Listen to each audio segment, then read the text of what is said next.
They're not really listening. So there are institutions colliding here with each other. That's right. I think to some extent, instability was a norm in Pakistan's history, if you look at it, except that the intensity of confrontation is distinct this time. You mentioned institutions apparently are colliding with each other. But if you notice, the language being used is very different. And whether it is from the side of PTI chief speaking about the army chief, or it is the Shahbaz Sharif Council of Ministers condemning the Chief Justice of his extraordinary enthusiasm in taking that decision. And that language is, I think, something which disturbs, as the intensity of confrontation is very different. And I think very quickly, the third element related here is the kind of anger that one has noticed and the kind of audacity, shall we say, of public protesters. Now, that has created a whole sort of conspiracy theories, whether attacking court commanders, sort of home in Lahore could have been a possibility unless there was some kind of implicit compliance of the corps commander, and there is a conversation of corps commander General Fayaz Salman Fayaz Ghani, and his relatives' phone conversations are in media saying that there was certain amount of dissonance and disagreement with General Munir Azim's sort of approach to the whole episode here. So these kind of sort of unusual things, and look at the background of last 2 years plus of the economic virtual collapse of Pakistan.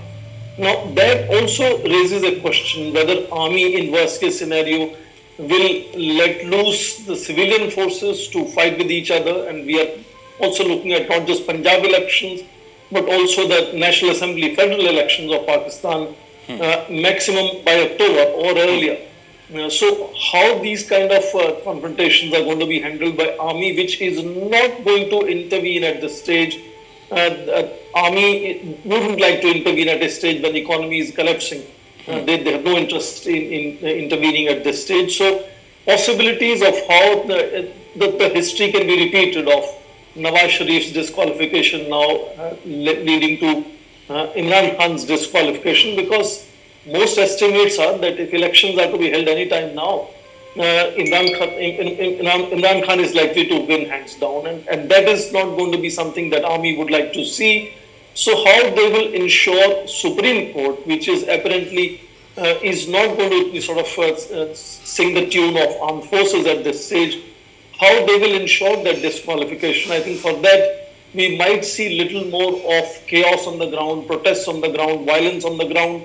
That could perhaps lead the whole, PDM coming together with army saying this is all PTI workers. Imran Khan is already denying. He's saying 35,000 of my workers and all leadership is in jail. How could they be doing all this arson?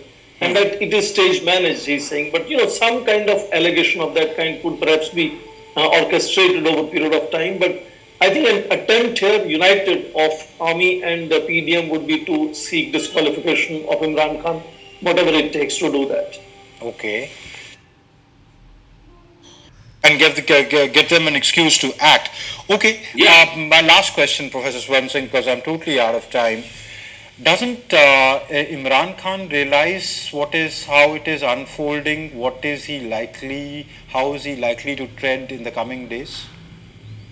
I think he is on a high in that sense of realizing how popular he is.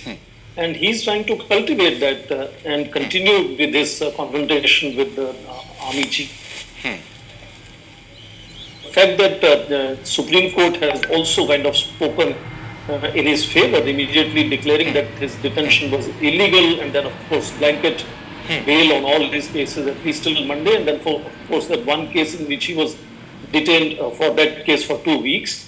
So he has his own set of supporting voices. And of course, nobody expects PDM to be, saying in favor of Imran Khan. That is a main political opposition that he has to deal with. So you're saying that he believes that he can take the movement to a crescendo where he can become a Sheikh Mujibur Rahman? That's what he's already referring to. He's already mentioned the case of yes. Pakistan. All right. We'll have to see, will he end up as Zulfikar Ali Bhutto or he does become Sheikh Mujibur Rahman? That's all the time I have for Ambassador Vivek Kaju. Professor Swaran Singh, thank you very much for your time.